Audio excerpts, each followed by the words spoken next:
সুবহানাল্লাহ সুবহানাল্লাহ সুবহানাল্লাহ সুবহানাল্লাহ সুবহানাল্লাযী আমারে বানাইছে মাওলা কাফনের আসামি, আমারে বানাইছে মাওলা কবরের আসামি। আমার মাথার কাপড় খুলিয়া দেখো, বলেন মারহাবা, চিৎকার দিয়ে কোন মারহাবা। আমার মাথার কাপড় খুলিয়া দেখো, কোরআনের আলো আছে নাকি?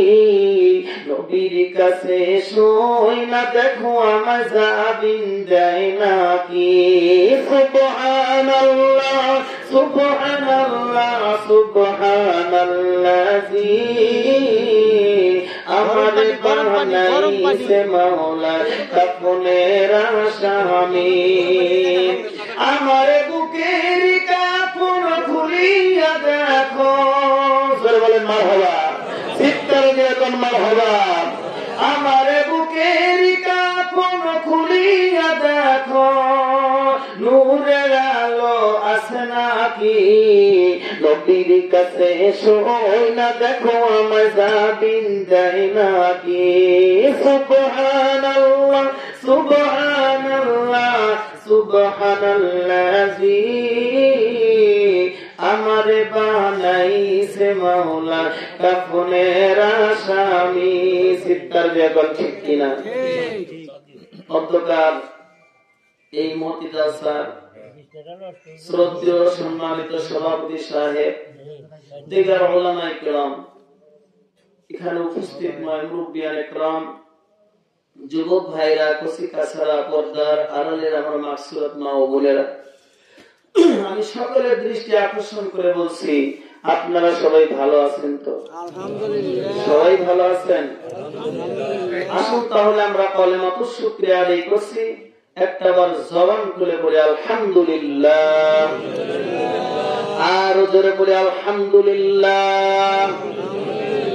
অতঃপর শতকোটি দরুদ এবং সালাম বিশ্ব মানবতার মুক্তির দূত সিরাজান মুনীরা বাশীরা ওয়া নাযীরা রাহমাতাল লিল আলামিনের উপরে যে নবী করিম সাল্লাল্লাহু আলাইহি ওয়াসাল্লামকে আল্লাহ রাব্বুল আলামিন যদি এই ধরাধামে সৃষ্টি না করতেন তাহলে পূর্ব গগনে সূর্য উদিত হয়ে পশ্চিমে অস্তমিত হতো না, আমরা দুই চোখে যা দেখিতেছি তাহা দেখিতে পেতাম না। ওই নবীকে জানাই প্রাণ ঢালা সালাম। যে নবী করিম সাল্লাল্লাহু আলাইহি ওয়াসাল্লাম এই ধরাধামে এসে দেখলেন মানুষ তার মন মস্তিষ্ক প্রসূত জ্ঞানের দ্বারা সমাজ চালাচ্ছে। এই সমাজে চলছে অন্যায়, অত্যাচার, জেনাবি বিচারি, খুন খারাপি, চগলখুরি, মোছের মাঝখানি, গোষ্ঠীর ফষ্টি, জোর যার মুল্লুক তার, পালকি যার, বউগুলাই তার। এমন একটা অসভ্য সমাজে এসে আমার আপনার নবী কোরআনের বদলা বিজ্ঞান আন্দোলন করে এই মরা সমাজটাকে জেন্দা করে জাহান্নামী প্রতিদ্বন্দ্বীকে একটু জান্নাতের ব্যবস্থা করলেন। চিৎকার দিয়ে বলেন সুবহানাল্লাহ সুবহানাল্লাহ। ওই নবীকে জানাই প্রাণ ঢালা সালাম, যে নবী করিম সাল্লাল্লাহু আলাইহি ওয়াসাল্লাম দীর্ঘ ত্যাগ তিতিক্ষার মাধ্যমে আমাদের মাঝে রেখে গেছেন 30 পারা কোরআন। নবী বলেছেন মান যারা কবরি ওয়াজাবাত লাহু শাফাআতি ওয়া জান্নাতি। আল্লাহর নবী আখিরি জামানার পয়গম্বর বললেন, আমি নবী ইন্তেকালের পর আমার কবরে যা যদি কেউ জিয়ারত করে তাহলে আমি নবী তাকে শাফায়াত করব। জোরে বলেন সুবহানাল্লাহ সুবহানাল্লাহ। ওয়া জান্নাতি, অথবা তাকে জান্নাতে পৌঁছিয়ে দিব। তাম পৃথিবীর এমন কোন নেতা নেত্রী এই কথা বলে কবরে যান নাই যে আমি ইন্তেকালের পর আমার কবরে যার যদি কেউ একটু ফুল দিয়ে নিরাপত্তা পালন করে তাহলে তাকে একটু জান্নাতের ব্যবস্থা করব, এমন কথা কেউ বলতে পারে নাই। চিৎকার দিয়ে এখন ঠিক কিনা? অথচ আমার আপনার নবী আখিরি জামানার পয়গম্বর এত সুন্দর একটা সুসংবাদ দিয়ে মদিনার ফুল বাগিচায় রওজাতুম মিন রিয়াদুল জান্নাতে শায়িত। অথচ আমার দেশের এক শ্রেণীর তথাকথিত বুদ্ধিজীবীরা বলেছে মৌলভী সাহেবেরা নবীকে নিয়ে একটু বেশি বাড়াবাড়ি করছে। ওনাদের নবী কি জীবনে কোনোদিন চাঁদে গেছে নাকি? জোরে বলেন নাউযুবিল্লাহ। আরে বেটা বেরো, চাঁদ তো দূরের কথা, জজবুল জিয়ারুল মাহবুব নাম কিতাবের মধ্যে লিখেছেন আমার আপনার নবী আখিরি জামানার পয়গম্বর আঙ্গুলের আশায় চাঁদকে দ্বিখণ্ডিত করে আকাশ প্রিয় সিদরাতুল তাহবিরার স্বাধীন পর্যন্ত পৌঁছে গেছে। তোমার কোন ভাগের বেলায় কাজ করতে পেরেছে? চিৎকার দিয়ে বলেন ঠিক কিনা? ঠিক। ওই নবীকে জানাই প্রাণ ঢালা সালাম, যে নবী করিম সাল্লাল্লাহু আলাইহি ওয়াসাল্লাম আমার আপনার নবী আখেরি জামানার পয়গম্বরকে নিয়ে যাচ্ছেন আরশে আজিমে। উনি আরশে আজিমে উপস্থিত হওয়ার পর উনি জুতা খুলতে উদ্যত। আল্লাহ রাব্বুল আলামিন ডাক দিয়ে বললেন, হাবিব আমার, দোস্ত আমার, আপনি আপনার জুতা খুলবেন না। চিৎকার দিয়ে বলেন সুবহানাল্লাহ।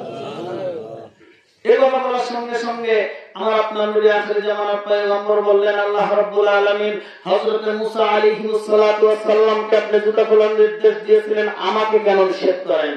আল্লাহ রাব্বুল আলামিন ডাক দিয়ে বললেন, হাবিব আমার, দোস্ত আমার, হযরত মুসা আলাইহিস সালাতু ওয়াস সালামের সঙ্গে আমি তুর পাহাড়ে খেজুর গাছের আড়াল থেকে দিনে 1000 বার কথা বলতাম।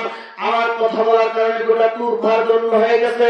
আপনাকে জুতা খোলার নিষেধ করি এই কারণে যে আপনার জুতার ধুলির কারণে আমার গোটা আরশে আজিম লালায়িত। চিৎকার দিয়ে বলুন সুবহানাল্লাহ। এমন একজন নবীর উম্মত হওয়ার জন্য আমরা খুশি না বেজার? কারা কারা খুশি? হাত তুলে দেখাই। নারায়ে তাকবীর, আল্লাহু আকবার। আল কোরআনের আলো ঘরে ঘরে জালো, আল হাদিসের আলো ঘরে ঘরে জালো। নারায়ে তাকবীর, আল্লাহু আকবার।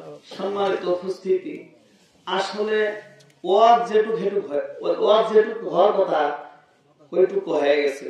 আমার হুজুর করছে, আমি আপনাদেরকে একটু আওয়াজ শোনাবো, অল্প কিছু কথা। বেশি কথা বলা যাবে না, যেহেতু মানুষের সংখ্যা খুব একটু বেশি না। তারপর আমার একটু ভালো লাগতেছে, আমার ছাত্র যে সময় ওয়াজ করছে ওই সময় 5 জন লোক ছিল। হুজুর উঠছে, হুজুরের মহব্বতের লোকগুলো এসে পড়ছে। ঠিক আছে, যাই হোক, শেষ মোনাজাত পর্যন্ত আপনারা থাকবেন তো ইনশাআল্লাহ? ইনশাআল্লাহ। আমি আপনাদেরকে বেশি কষ্ট দিলাম, অল্প সময় কোরআন এবং হাদিস থেকে 2-1টি কথা বলবো, বেশি কথা বলবো না, কারণ আমি খুব একটা বড় বক্তাও না। তো এই বছরেই আমি হঠাৎ করে আমার মাদ্রাসা থেকে আমাকে বললো যে হুজুর আপনি একটু পাসপোর্ট করে। বললাম কি কারণে পাসপোর্ট করবো?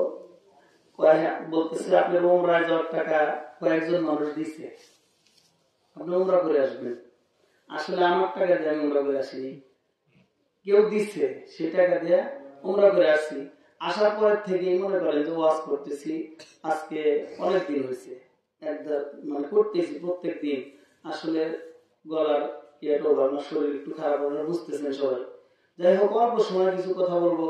আবার বলতে পারেন বক্তাদের একটা অভ্যাস, ওয়াজে উঠলে বলে আমার শরীর খারাপ, এই কথা কিন্তু বলে। যাই হোক, আমি যেটুকু কথা বলবো এইটুকু কথা আপনারা সবাই একটু আমলের নিয়তে একটু কানটা সুন্দর করে খাড়া করে দিয়ে কানটা খাড়া দিক করে শুনবেন। আমার হুজুর যে ওয়াজ করছে, আমার বলছিল হুজুর যে হুজুর 10 টাকা এসে এই কথা বলছিলেন না, আমার ওয়াজটা আমার নিজের কানই ভালো লাগছে, এই কারণে আমি আসি না। যাই হোক, সম্মানিত উপস্থিতি, মহান আল্লাহ রাব্বুল আলামিন পবিত্র কালামুল্লাহ শরীফ কোরআন শরীফ দিয়েছেন মানুষের সংবিধান হিসেবে। এই দুনিয়ার মধ্যে আমরা কেউ থাকার জন্য আসি নাই, আবার থাকতেও পারবো না, যেরকম ঠিক কিনা? অল্প কিছুদিন হাত নিয়ে আসছি, আবার অল্প সময়ের মধ্যেই, তার মানে যাওয়ার কোনো গ্যারান্টি নেই। যে কোনো মুহূর্তে আমরা আল্লাহ রাব্বুল আলামিন আমাকে আপনাকে ডাক দিবেন, ডাক দেওয়ার সঙ্গে সঙ্গে এই ধরাধাম থেকে আমাদেরকে চির বিদায় নিয়ে চলে যেতে হবে। আল্লাহ নবী আখির জামানার পয়গম্বর ঘোষণা করে বলছেন, ক্বাল রাসূলুল্লাহ সাল্লাল্লাহু আলাইহি ওয়াসাল্লাম, আদ-দুনিয়া মাজরাতুল আখিরাহ, এই দুনিয়াটা হচ্ছে আখিরাতের শস্য ক্ষেত্র। আমি আপনি এই দুনিয়ার মধ্যে যে সমস্ত ভালো কাজগুলো করব, আল্লাহ রাব্বুল আলামিন সেইটা আমাদেরকে দেখাইবেন, তদ অনুযায়ী আমাকে আপনাকে পদোন্নতি দান করবেন। জোরে বলেন সুবহানাল্লাহ। একজন মানুষ মারা যাওয়ার সঙ্গে সঙ্গে তার জীবনের সমস্ত নেক আমলগুলো সব বন্ধ হয়ে যায়, তার ভালো মন্দ কোনো কিছুই করার থাকে না, কিন্তু মৃত্যুর পরে 3টা আমল চালু থাকে। সেটাও কিন্তু আমাদেরকে এই ধরাধাম থেকে করে যেতে হবে, তাহলে সেটা চালু থাকবে। কাল কিয়ামতের ময়দানে মুসিবতের সময় ওই আমলগুলো দেখে দেখে আমার আল্লাহ রাব্বুল আলামিন আমাকে আপনাকে জান্নাত পর্যন্ত পৌঁছায় দিবে। জোরে বলেন সুবহানাল্লাহ। সম্মানিত সুধী মণ্ডলী, আমি আপনাদের সম্মুখে কোরআন কারীম থেকে আয়াতে কারিমা তেলাওয়াত করছি। আমি আপনাদের সর্বপ্রথম একটা প্রশ্ন করতেছি যে আপনারা এই যে ওয়াজ শোনার জন্য আসছেন, এখানে বক্তার আকর্ষণে আসছেন না কোরআনের আকর্ষণে আসছেন? জোরে বলেন। হ্যাঁ বললেও জোরে বলবেন, না বললেও জোরে বলবেন। কোরআনের আকর্ষণে আসছেন না বক্তার আকর্ষণে আসছেন? কোরআনের আকর্ষণে যদি আপনারা এসে থাকেন, বক্তার একটা কথার কারণে আল্লাহ রাব্বুল আলামিন 70 বছর নফল ইবাদতের সওয়াব আমলনামার ভিতরে লিখে দিবে। জোরে বলেন সুবহানাল্লাহ। এই 70 বছর আপনি যে দুনিয়াতে বেঁচে থাকবেন, এটা কি কোনো গ্যারান্টি আছে? জোরে বলেন। গত বছর এই মজলিসে তো ওয়াজ করলাম, এমন মানুষ আছে যারা ওয়াজ শুনছেন, তাদের ভিতরে হয়তো কেউ নেই। জোরে বলেন ঠিক কিনা? এর কারণ হলো, শোনা ভাই, এই দুনিয়াতে আসার একটা সিরিয়াল আছে, যাওয়ার কি কোনো সিরিয়াল আছে? যাওয়ার কোনো সিরিয়াল নাই। তো আল্লাহ রাব্বুল আলামিনকে বলতে হবে, আল্লাহ যতদিন আমাকে এই দুনিয়াতে বাঁচায় রাখো, ঈমানে হালাতে বাঁচার জন্য তৌফিক দান করো। সকলে বলে আল্লাহুম্মা আমিন। ঈমান যে কত বড় দৌলত, হারায় গেলে আর পাওয়া যাবে না। কালো পাহাড়ি নামের একজন বক্তা আছে, এই লোকটা মাঝে মাঝে বলতো, অজু যখন যায় চলো গান দিয়া যায়, ঈমান যখন যায় চোরের মতো যায়। ঈমান যে কখন চলে যাবে সেটা টেরও পাবেন না। তো আমি একটা উদাহরণ দিয়ে এই ওয়াজ শুরু করতেছি। এই যে আমরা জালসা শুনি, ওয়াজ শুনি, এটা শুনলে ঈমানটা মজবুত হয়। জোরে কোন ঠিক কিনা? কিন্তু মনে করেন কোন এক গ্রামে একজন মানুষ আছে, তার নাম হলো ঈমান আলী। নাম কি? ঈমান আলী। জীবনে কোনোদিন নামাজও পড়ে না, রোজাও রাখে না, ওয়াজ নসিহতও শোনে না। তো ওই গ্রামে একদিন জালসা হইতেছে, ওই গ্রামে একদিন জালসা হইতেছে। একটু চাপে বসে সবাই একটু জিকির করি লা ইলাহা, সবাই একটু চাপে চাপে বসে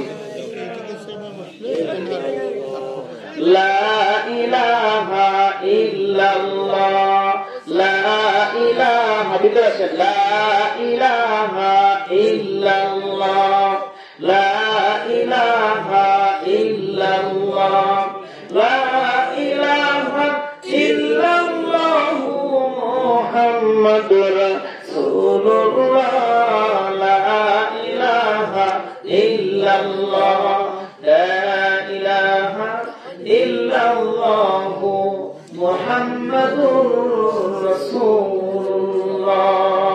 সকলে করে সাল্লাল্লাহু আলাইহি ওয়াসাল্লাম। তো যেটা বলতেছিলাম, যে লোকটার নাম হলো ঈমান আলী। জীবনে কোনোদিন নামাজও করে না, রোজাও রাখে না, ওয়াজ নসিহত শোনে না। ওই এলাকায়, ওই গ্রামে হঠাৎ করে একটা ইসলামী জালসা, সুন্দর ওয়াজ হইতেছে। তার স্ত্রী বলতেছে যে, শোনো, তোমার জীবনে তো কোনোদিন এক ওয়াক্ত নামাজও পড়ো নাই, রোজাও রাখো নাই, তো আজকে সুন্দর জালসা হইতেছে, তুমি জালসাটা শোনার জন্য যাও, আজকে জালসায় গিয়ে বসো, আল্লাহ রাব্বুল আলামিন তোমাকে হিদায়াত নসিব করতেও পারে। তো ঈমান আলী তার স্ত্রীর অনুরোধে বাজান ওয়াজ শোনার জন্য যখন মাহফিলের দিকে রওনা করছে, ওই জালসার হুজুর সাহেব ওয়াজ করতেছে আর বলতেছে, এই যে আজকে আমরা জালিসুর রহমান জালসা শুনতেছি, ওয়াজ শুনতেছি, কোরআন হাদিসের কথা শুনতেছি, এটা শুনে ঈমান কিন্তু আমাদের বৃদ্ধি হচ্ছে, ঈমান কিন্তু আমাদের ভিতরে আস্তে আস্তে আসতেছে।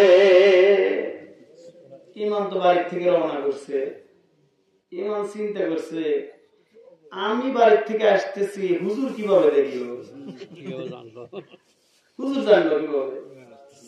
এবার আস্তে আস্তে যখন ওই মাহফিলের ভিতরে চিন্তা করতেছে কোনখানে বসা যায়, আস্তে আস্তে সে যখন ইমাম যখন আস্তে আস্তে মাহফিলের ভিতরে আসতেছে, এবার হুজুর সাহেব বলতেছে, এই যে ওয়াজ নসিহত শুনলেন, ইমাম কিন্তু আমাদের ভিতরে আসতেছে।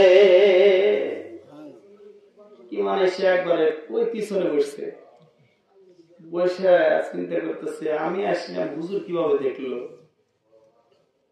বলতেছে আমরা এমন ইমানদার, আমাদের কিন্তু ইমান লাস্টিং করে না, ইমান কিন্তু আমাদের ভিতরে যাই ভাব। ইমান চিন্তা করছে যে হুজুর তো আমার সাইজ করবো, আমার দেখে বলাইছে, আর ভিতরে কোনো সন্দেহ নাই, আমাকে দেখে বলাইছে। এবার ইমান চিন্তা করতেছে কি করা যায়, আস্তে আস্তে লুঙ্গিটা একটু কাছে করছে। হুজুর বলতেছে ইমান কিন্তু আমাদের ভিতর থেকে যাই ভাব। এবার চিন্তা করছে যে অবস্থা তো খারাপ। এবার হুজুর বলতেছে ইমান আমাদের ভিতর থেকে যাই ভাব, ইমানকে তোমরা শক্ত করে ধরো। এই কথা যখন বলছে, ইমান এত জোরে একটা দৌড় মারছে, ইরিখা পাকায় না, ইরিখা আপনাদের দিকে আছে, ইরিখাত পাকাইছে, ইরিখাতের ভিতর দিয়ে ইমান এত জোরে একটা দৌড় মারছে, দৌড় মারিয়া একবারে কেঁদো মেদো দিয়ে একবার সারা গাছ শেষ। ইমান দৌড় মারছে, ইমানের স্ত্রী ঘরের ভিতর থেকে আল্লাহ রাব্বুল আলামিনের দরবারে হাত উত্তোলন করে বলতেছে, আল্লাহ তুমি আমার ইমাম আলীকে হেদায়েত নসিব করে দিও, ইমামকে তুমি 5 ওয়াক্ত নামাজ পড়ার তৌফিক দান করে দিও, 30টি রোজা রাখার জন্য তৌফিক তুমি দান করে দিও। ইমাম এবার আস্তে আস্তে সে তার স্ত্রীর পিছনে দাঁড়াইছে, ভাইয়া বলতেছে দেখ তোর ইমানের কি অবস্থা। আমাদের ইমানতে এরকম অবস্থায় জোরে কোন ঠিক কিনা বলেন আমার বন্ধুরা, ইমান যে কত বড় সম্পদ, হারায় গেলে বুঝতে পারবেন। তো আজকে এই মাহফিল থেকে শপথ করে বলবেন, আল্লাহ যতদিন এই দুনিয়াতে আমাকে বাঁচায় রাখো, ইমান নিয়ে বাঁচার জন্য তৌফিক দান করে দিও। যেহেতু আপনাদের সম্মুখে একটা কথা বলছি যে আপনার কোরআনের আকর্ষণে আসছেন, জোরে কোন ঠিক কিনা, তো কোরআন থেকে কথা বলা একটু দরকার। আল্লাহ রাব্বুল আলামিন কোরআনুল কারীমের ভিতরে ঘোষণা দিয়ে বলছেন, বিসমিল্লাহির রহমানির রহিম, বাল হুয়া কুরআনুম মাজিদুন ফি লাওহিম মাহফুজ।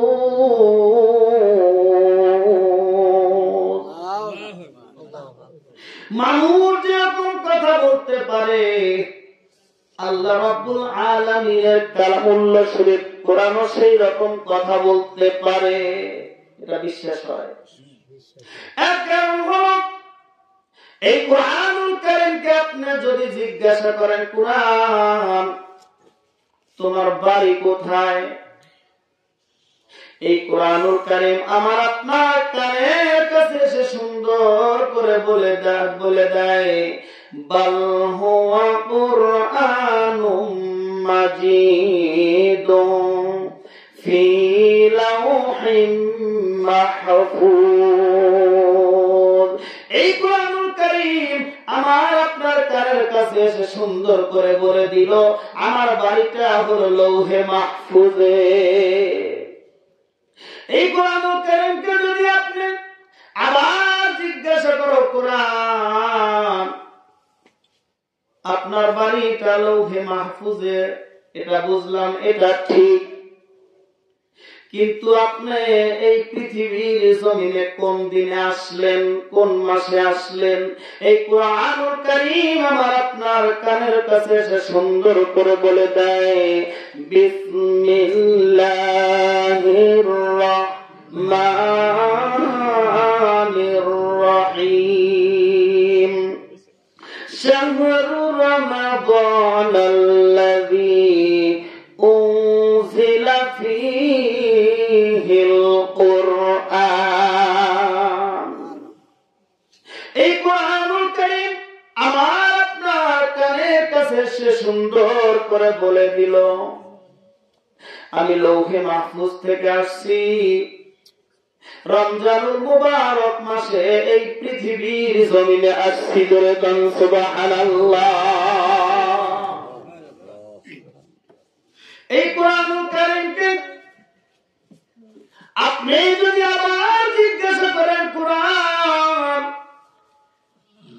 মাহে রমজানুল মুবারক মাসে এই পৃথিবীর জমিনে আসছেন, এটা ঠিক, কিন্তু এই পৃথিবীর জমিনে কোন দিন আসলেন সেই দিনটা কি কোনো নির্ধারণ আছে নাকি?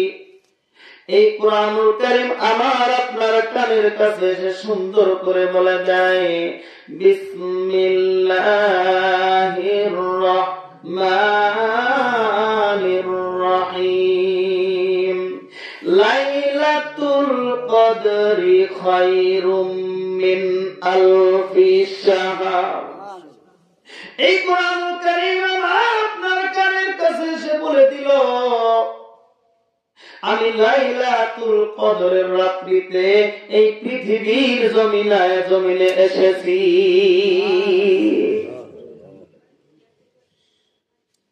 এই কুরআনুল কারীমকে আপনি যদি আবার জিজ্ঞাসা করেন, কুরআন লৌহে মাহফুজ থেকে আসছেন, এটা ঠিক, মাহে রমজানুল মুবারকে মাসে আসছেন, এটা ঠিক, লাইলাতুল কদরের রাতে আসছেন, বুঝলাম, কিন্তু এই পৃথিবীর জমিনে কি উদ্দেশ্য নিয়ে, কি কারণে এই পৃথিবীর জমিনে আসলেন?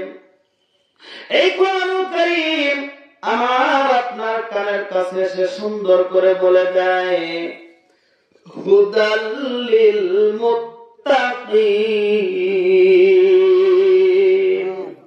এই কুরআনুল কারীম আমার আপনার কানের কাছে এসে সুন্দর করে বলে দিল, এই দুনিয়ার মধ্যে যে সমস্ত মানুষগুলো আমি কুরআনুল কারীমকে পড়েছে, কুরআন অনুযায়ী জীবন পরিচালনা করেছে, সমাজ পরিচালনা করেছে, ওই সমস্ত মানুষগুলোকে আমি কাল কিয়ামতের ময়দানে সুপারিশ করে জান্নাতে নেওয়ার জন্য এসেছি। তাই আল্লাহ রাব্বুল আলামিন বলেন, বান্দারে কুরআন শরীফ পড়, দেখে দেখে পড়, বুকের ভিতর ভর, আমি কি তোমার পর? আমি আল্লাহ রাব্বুল আলামিন তোমাদেরকে বানায় দেব জান্নাতি হুরপরিদের বাস। বলেন আমার বন্ধুরা, আমার এই যে টাঙ্গাইল জেলা, গ্রামের নাম কি? কাঠমারা গ্রাম। আপনাদের কবরস্থান, পাশে কবরস্থান রয়েছে, ধরে কোন ঠিক কিনা? এই কবরস্থানের পাশ দিয়ে যদি কোন তালেবুল ইলম বান্দা, মাদ্রাসার তালেবুল ইলম ছাত্র, কোরআনে হাফেজ মাদ্রাসার পাশ দিয়ে যদি হেঁটে যায়, এই তালেবুল ইলমের পায়ের ধুলির কারণে আল্লাহ রাব্বুল আলামিন 40 দিন পর্যন্ত কবরের আযাব মাফ করে দেয়। ওই কবরের পাশ দিয়ে যদি এই 40 দিনের মধ্যে আল্লাহর কোন বান্দা, তালেবুল ইলম বান্দা ওই মাদ্রাসার পাশ দিয়ে হেঁটে যায়, নায়েবে নবীদের পায়ের ধুলির কারণে ওই কবরের আরো 40 দিনের কবরের আযাব আল্লাহ মাফ করে দেয়। ও কাকমা ভাইরা আমার, বন্ধুরা আমার, কোন মাদ্রাসা কোন কবরস্থানের পাশে যদি কোন মাদ্রাসা থাকে, কিয়ামত পর্যন্ত যদি কোন কোরআনে হাফেজ মাদ্রাসার তালিবুল ইলম বান্দারা কিয়ামত পর্যন্ত যদি হেঁটে যায়, আল্লাহ রাব্বুল আলামিন কিয়ামত পর্যন্ত কবরের আযাব মাফ করিয়া দেয়। এই কারণে আল্লাহ রাব্বুল আলামিন কুরআনুল কারীমের ভিতরে ঘোষণা দিয়ে বলছেন, বিসমিল্লাহ